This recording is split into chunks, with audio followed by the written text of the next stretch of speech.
Urdu point की videos देखने के लिए हमारा चैनल सब्सक्राइब कीजिए और बेल के आइकन पर क्लिक कीजिए ताकि आप हमारी तमाम आने वाली वीडियो से बाखबर रह सकें। अस्सलामुअलैकुम नाज़रीन, उर्दू पॉइंट में खुशामदीद। आज की इस वीडियो में हम किसी मोबाइल का नहीं बल्कि एक एसी का रिव्यू करने जा रहे हैं। गर्मियों का सीज़न अपने उरूज पर है और गर्मियों के सीज़न की जो सबसे बड़ी डिमांड है वो एसी है। तो आज की इस वीडियो में हम TCL के मिरेकल सीरीज़ के न्यूली लॉन्च्ड एसी का रिव्यू करेंगे और मेरे ख्याल से ये पहली मर्तबा है कि किसी एसी का रिव्यू होने जा रहा है। तो TCL की जानिब से एक नया एसी लॉन्च किया गया है। इससे पहले TCL के LEDs का रिव्यू तो हमने किया ही है, जो कि क्वालिटी में और हर तरह से बहुत ही कमाल की रही थी। और अब उम्मीद की जा रही है कि जो TCL ने एसी लॉन्च किया है ये भी बहुत ही कमाल होने जा रहा है। तो 1.5 टन का एसी है, DC इन्वर्टर एसी है। पहले जो मार्केट में एसी आया करते थे वो नॉन इन्वर्टर एसी हुआ करते थे और अब जो मार्केट में एसी आते हैं वो DC इन्वर्टर एसी हैं। और DC इन्वर्टर एसी का ये फ़ायदा है कि आपकी जो इलेक्ट्रिसिटी की कंजप्शन है वो थोड़ी सी कम हो जाती है, जिसकी वजह से जो आपका बिल है वो भी ऑटोमेटिकली कम हो जाता है। तो पहले जो एसी आया करते थे उनका पावर लोड ज़्यादा था, इलेक्ट्रिसिटी की कंजप्शन ज़्यादा थी। तो उस चीज़ को डील करने के लिए और एनर्जी क्राइसिस को मैनेज करने के लिए मार्केट में DC इन्वर्टर एसीज़ भी आना शुरू हो गए हैं। तो हमारे पास जो ये एसी है it's a DC inverter AC. तो आइए जल्दी से इसके रिव्यू वीडियो का आगाज़ करते हैं। तो चलते हैं सबसे पहले इसकी अनबॉक्सिंग की तरफ। अनबॉक्सिंग में आपको इसके दो यूनिट मिलते हैं, इंडोर यूनिट और आउटडोर यूनिट। इंडोर यूनिट इसका अलग है, आउटडोर यूनिट इसका अलग है। और अगर आउटडोर यूनिट का साइज़ देखा जाए तो वो भी एक अच्छा साइज़ है, लेकिन जो इसका इंडोर यूनिट है उसका साइज़ आपको ज़रा बड़ा लगता है 1.5 टन के हिसाब से। तो इसको अगर हम ओपन करते हैं तो सबसे पहले जो इंडोर यूनिट है इसका साइज़ के बारे में तो मैंने आपको बता दिया, काफ़ी बड़ा इसका साइज़ है। इसके साथ जो हमें एक्सेसरीज़ मिलती हैं उनमें इसकी एक अदद वायर है, इसके वारंटी कार्ड के पेपर्स हैं, इसका रिमोट कंट्रोल है, रिमोट के सेल्स हैं और साथ ही आपको कुछ स्क्रूज़ मिलते हैं। बहुत ही अच्छी तरह से इसको पैक किया गया है। तो ये था इसका इंडोर यूनिट। अब अगर हम इसके आउटडोर यूनिट को देखें तो आउटडोर यूनिट को बहुत अच्छे तरीके से पैक किया गया है। साथ आपको पाइप इसका मिलता है जो कि 10 फुट का पाइप है। और अगर आपका आउटडोर यूनिट ज़रा दूर रखा जाना है तो इसका जो पाइप है उसकी लेंथ इंक्रीज़ होगी और वो पाइप आपको खुद से परचेज़ करना पड़ेगा। इसके अलावा आपको इसके ड्रेनेज के भी पाइप्स मिलते हैं और कुछ और स्क्रूज़ भी मिलते हैं और कुछ फिटिंग मटेरियल मिलता है जो कि एसी को फिट करने के लिए यूज़ होता है। इसके अलावा जो इसके आउटडोर यूनिट में कुछ फिक्सिंग यूनिट्स हैं वो आपको इंडोर की पैकिंग में यहाँ पर साथ मिलते हैं।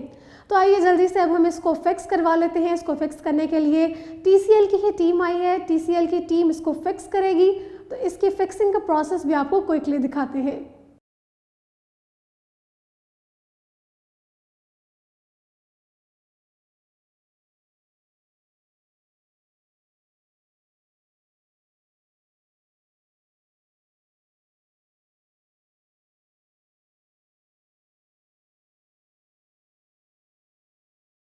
तो एसी को फिक्स किया जा रहा है। आप देख सकते हैं कि जो इसका आउटडोर यूनिट है वो बाहर लगेगा और कोशिश किया करें जो आउटडोर यूनिट है उसको शेड में ही लगना चाहिए ताकि उसके टेम्परेचर को ज़्यादा इफेक्ट ना हो। अगर आपका आउटडोर यूनिट धूप में रखा हुआ होगा तो इंडोर यूनिट को कमरे का टेम्परेचर बैलेंस करने में थोड़ा सा ज़्यादा टाइम लगेगा, इसलिए आपका आउटडोर यूनिट थोड़ा शेड में होना चाहिए।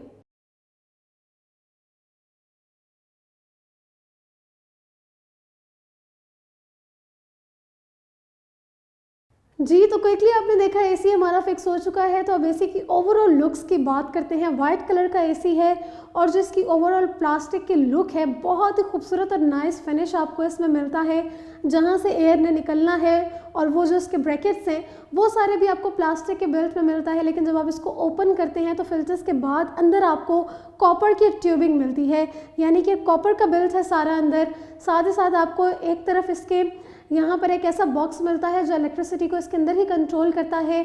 और अगर हम इसके इंडोर यूनिट के स्ट्रक्चर की बात करें तो इंडोर यूनिट में आपको यहाँ पर फिल्टर्स मिलते हैं। फिल्टर्स के साथ ही आपको अंदर की तरफ एक डिजिटल डिस्प्ले भी मिलता है जो कि ऊपर आपको डिजिटल डिस्प्ले देता है इसके टेम्परेचर का। और अगर हम इसके राइट की साइड पर देखें तो आपको एक डिफ्रेंशिएटेड बॉक्स नज़र आ रहा होगा। ये इसकी एक बहुत ही ख़ास बात है। ये जो इसका बॉक्स है ये fire proof electric central box है, यानी कि अगर खुदा ना खास्ता कोई शॉर्ट सर्किट भी हो जाता है तो उस सूरत में जो आग है वो इस बॉक्स तक ही महदूद रहेगी और जो बाकी चीज़ें हैं वो सारी बच जाएंगी। लेकिन पहले ऐसा नहीं होता था। पहले के जो एसीज़ थे उनमें आपको लेदर से फायर प्रूफ बॉक्स नहीं मिलता था। तो मेरे ख्याल से ये इसका एक बहुत ही अच्छा फीचर है। अब आगे चलते हैं और अपने एसी को ऑन करते हैं। इस एसी को पहले मैंने 26 के टेम्परेचर पर ऑन किया था, जो कि बेसिक टेम्परेचर है जिसको हम आमतौर पर घर में सभी यूज़ कर रहे होते हैं। 26 डिग्री के टेम्परेचर पर पहले जो कमरे का टेम्परेचर था वो ज़्यादा था, और आहिस्ता आहिस्ता एसी ऑन होने के बाद विदिन 10 to 15 मिनट्स टेम्परेचर में आपको एक अच्छा खासा डिफरेंस फील होता है, यानी कि इसकी जो कूलिंग स्पीड है वो वाकई काफ़ी फास्ट है, काफ़ी क्विक है। अगर इसी के साथ ही हम इसके करंट की बात करें तो जो पहले करंट इसने लिया ऑन होते ही वो तकरीबन 5 एम्पेयर्स के करीब था, और आहिस्ता आहिस्ता जब इसकी कूलिंग बढ़ती गई कमरे में तो जो इसके करंट का इनटेक था वो भी कम होकर 3 एम्पेयर्स के करीब आ गया, जिसमें आप देख सकते हैं कि करंट की कंजप्शन बाद में कम हो रही थी, जो कि आपको बहुत ज़्यादा हेल्प आउट करता है इलेक्ट्रिसिटी बिल को रिड्यूस करने में। तो टेम्परेचर की बात करें तो इसका जो एयर फ्लो है वो भी बहुत ही कमाल का है। इस एसी में 4 चीज़ें तो आप यकीनन एक्सपीरियंस करने जा रहे हैं, जिसमें इसका एक एयर टेम्परेचर है, एयर फ्लो का कंफर्ट है, एनर्जी सेविंग है और एयर क्लीनलीनेस है। इस एसी में ये चारों चीज़ें आप विजिबली फील कर सकते हैं और इनका कंफर्ट भी आप देख सकते हैं। अब बात करते हैं एसी के सेंसर्स की। तो एसी में आपको टोटल 5 सेंसर्स मिलते हैं, जिनमें से 3 सेंसर्स आपको इनडोर यूनिट में मिलते हैं, जिसमें इसका टेम्परेचर सेंसर है।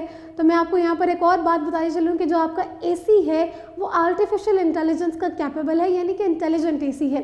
अगर वो फील करेगा कि कमरे में कूलिंग को ज़रा ज़्यादा जल्दी होना चाहिए और टेम्परेचर को ग्रेजुअली डिक्रीज़ होना चाहिए, तो वो ऑटोमेटिकली खुद ही से उसकी कूलिंग कैपेसिटी को इंक्रीज़ कर देता है और जल्दी से उसको कूल भी कर देता है। तो टेम्परेचर सेंसिंग जो इसका यूनिट है वो बहुत ही कमाल का है और बहुत ही अच्छे इसमें सेंसर्स लगाए गए हैं। दूसरा जो इसका रिमोट कंट्रोल का सेंसर है उसमें आपको लाइट सेंसर भी मिलता है। तो अगर आप अंधेरे में एसी को यूज़ कर रहे हैं तो ऑटोमेटिकली जो आपका रिमोट है उसका लाइट सेंसर उसको सेंस करके लाइट को भी ऑन कर देता है, जो कि यकीनन बहुत अच्छी बात है। तो अब बात कर लेते हैं इसके एयर की थ्रो की और एयर के फ्लो की।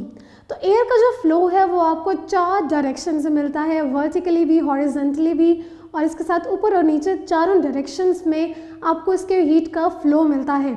इसके जो ब्रैकेट्स हैं आप उनको चारों डायरेक्शन के हिसाब से एडजस्ट कर सकते हैं, यानी आपको नीचे से भी प्रॉपर फ्लो जाएगा, ऊपर से भी फ्लो जाएगा और आपकी साइड्स भी कवर होंगी, जिसकी वजह से जो आपका रूम है उसके चारों कोनों में टेम्परेचर इसका यकीनन अच्छा सा जाएगा और जल्दी से लेवल भी हो जाएगा, जो इसको कूलिंग करने में भी ज़्यादा हेल्प आउट करेगा। कूलिंग की इसकी अगर हम बात करें तो एक नॉर्मल साइज़ का जो रूम होता है उसमें 1.5 टन का एसी बहुत अच्छी कूलिंग कर लेता है। तो जो हमारा रूम था वो भी 1.5 टन के एसी के हिसाब से बिल्कुल ठीक था। और जो एयर का थ्रो था, अगर एक कॉर्नर पे आपके एसी लगा हुआ है तो आप इजीली उसके दूसरे कॉर्नर पर उसकी थ्रो को फील कर सकते हैं, जो कि यकीनन एक बहुत अच्छी बात है। 1.5 टन के एसी के हिसाब से ये थ्रो भी बहुत ही कमाल की है। अब बात कर लेते हैं एयर के क्लीनलीनेस की। तो ये एसी आपकी एयर को ऑटोमेटिकली खुद ही क्लीन करता है और साथ ही साथ जो इसका अंदर का कंडेंसेशन यूनिट है वो भी इसकी इलेक्ट्रिक वायरिंग से ज़रा हटकर है। आमतौर पर पहले एसीज़ में ऐसा नहीं होता था। तो जो इसका कंडेंसेशन यूनिट है वो इसकी इलेक्ट्रिसिटी सप्लाई से, इलेक्ट्रिसिटी नेटवर्क से बिल्कुल दूर है। तो यानी ये बिल्कुल अलहदा तरीके से काम करेगा और ये यकीनन सेफ़ भी है। साथ ही साथ अगर हम इसकी ह्यूमिडिटी की बात करें तो अगर आप एसी ऑन करके रात को सो भी रहे हैं तो ये आपके रूम में ड्राइनेस कॉज नहीं करता, यानी कि ह्यूमिडिटी को, नमी को बरकरार रखता है। 40 to 60% ये ह्यूमिडिटी को मेंटेन रखता है ताकि आपको सांस लेने में मसला ना हो और साथ ही साथ आप एयर की जो ठंडक है उसको भी आसानी से फील कर सकें, जो कि एक बहुत ही अच्छा फीचर है मेरे ख्याल से कि ह्यूमिडिटी को भी कंट्रोल करता है, रूम में ड्राइनेस नहीं कॉज करता। जैसा कि मैंने आपको बताया था कि ये एक इन्वर्टर एसी है और ये आपको 2 तरह से आप इसको इस्तेमाल कर सकते हैं। गर्मियों में आप इससे ठंडक का काम ले सकते हैं और सर्दियों में आप इससे हीट का भी काम ले सकते हैं, और इसके लिए भी इसको स्पेसिफाइड किया गया है। जो आप सर्दियों में इस एसी को ऑन करेंगे, यानी कि आप इसको एज अ हीटर यूज़ करेंगे, तो जो आपकी एयर का फ्लो होगा वो इनवर्ड फ्लो होगा, ब्लैंकेट स्टाइल का फ्लो होगा, जिसकी वजह से जो एयर है वो डायरेक्ट आपके फेस पर नहीं आएगी। जबकि अगर गर्मियों में आप इसको एज अ एसी यूज़ करेंगे, एयर कंडीशन यूज़ करेंगे, तब जो एयर का फ्लो होगा वो आपको अपवर्ड फ्लो आएगा, यानी कि आप ऊपर से अपने फेस पर ठंडी हवा को आता हुआ फील कर सकते हैं। लेकिन सर्दियों में आपकी जो गर्म हवा है वो नीचे से आएगी, इनवर्ड फ्लो होगा, जिसकी वजह से आपके फेस पर डायरेक्ट गर्म हवा नहीं पड़ती। अब इसके कुछ अगर हम बाकी फीचर्स की बात करें जो इसे बहुत ज़्यादा स्पेसिफाइड करता है बाकी एग्जिस्टिंग एसी से, तो वो इसका गैस डिटेक्शन का भी फीचर है। यानी कि अगर खुदा ना खास्ता गैस की कहीं से लीकेज हो रही है तो फ़ौरन आपको इसका एरर दे देगा, ताकि आप अपने एसी को उस पर ना चलाएं और फ़ौरन इस इशू को सॉर्ट आउट करें। और अगर हम इसकी गैस की बात करें तो इसमें R410A गैस यूज़ की गई है, जो कि डीसी इन्वर्टर एसीज़ में यूज़ की जाती है। इसके अलावा अगर इसके ड्रेनेज की बात करें तो आपको यहाँ पर डुअल पैसेज मिलता है ड्रेनेज का। तो ये आपकी मर्ज़ी है, अगर आप चाहते हैं कि लेफ़्ट साइड से इसका ड्रेनेज पाइप लगे तो लेफ़्ट से लगवा लें, राइट से लगवाना चाहते हैं तो राइट से लगवा लें। यानी कि आपको डुअल पैसेज मिलता है इसके ड्रेनेज के लिए भी। आपका जो एसी है वो आपको ऑटोमेटिकली क्लीनिंग रिमाइंडर भी दे देता है। यानी कि अगर आपने एसी को काफ़ी टाइम से इस्तेमाल कर लिया है और अब इसके फ़िल्टर्स को क्लीनिंग की ज़रूरत है, तो आपका एसी आपको ऑटोमेटिकली क्लीनिंग रिमाइंडर भी देता है, जो आपके रिमोट पर आपको मिल जाता है। और अब इसके हम रिमोट की बात कर लेते हैं। जैसा कि मैंने बताया था कि मैं 26 के टेम्परेचर पे एसी को ऑन किया था, और अब हम इसके मोड्स की बात करेंगे। अगर आप इसके ऑप्शंस वाले बटन को प्रेस करते हैं तो यहाँ पर आपको काफ़ी सारे ऑप्शंस मिलते हैं, जिनमें sleep, timer, feel, health, mild है, यानी कि अपने एसी की हेल्थ भी यहाँ पर चेक कर सकते हैं। इसके बाद यहाँ से आप टेम्परेचर को कंट्रोल कर सकते हैं। यहाँ पर आप देख सकते हैं कि आपको इस रिमोट में एक जनरेटर मोड भी मिलता है, जो कि मेरे ख्याल से एक बहुत ही अच्छी बात है। आप अपने एसी को यूपीएस या फिर जनरेटर पर भी इजीली चला सकते हैं, जिसके लिए आपको जनरेटर मोड पर इसको शिफ्ट करना होगा। उसके बाद जो आपको अगला मोड मिलता है वो टर्बो मोड मिलता है। तो टर्बो मोड इस तरह से है कि एक बटन को प्रेस करते ही आप अपने रूम को जल्द से जल्द ठंडा कर सकते हैं। इट्स अ चिलिंग मोड, जो कि अप टू 8 डिग्री सेंटीग्रेड तक आपके रूम को ठंडा भी कर सकता है। इसके बाद आपको यहाँ पर मोड्स का ऑप्शन मिलता है, जिनमें आप डिफरेंट मोड्स यूज़ कर सकते हैं। Fan mode, heat mode, auto mode और उसके बाद कूलिंग मोड। तो मैं फ़िलहाल इसको कूलिंग मोड पर ही रखूँगी, because I am using it for cooling. और यहाँ पर आपको इसके फ़ैन का भी ऑप्शन मिलता है, जिसमें आप इसके फ़ैन की स्पीड को यहाँ पर देख सकते हैं। इसके बाद आप यहाँ पर इसके जो एयर का थ्रो है उसको यहाँ से कंट्रोल कर सकते हैं, इसकी स्विंग को यहाँ से कंट्रोल कर सकते हैं।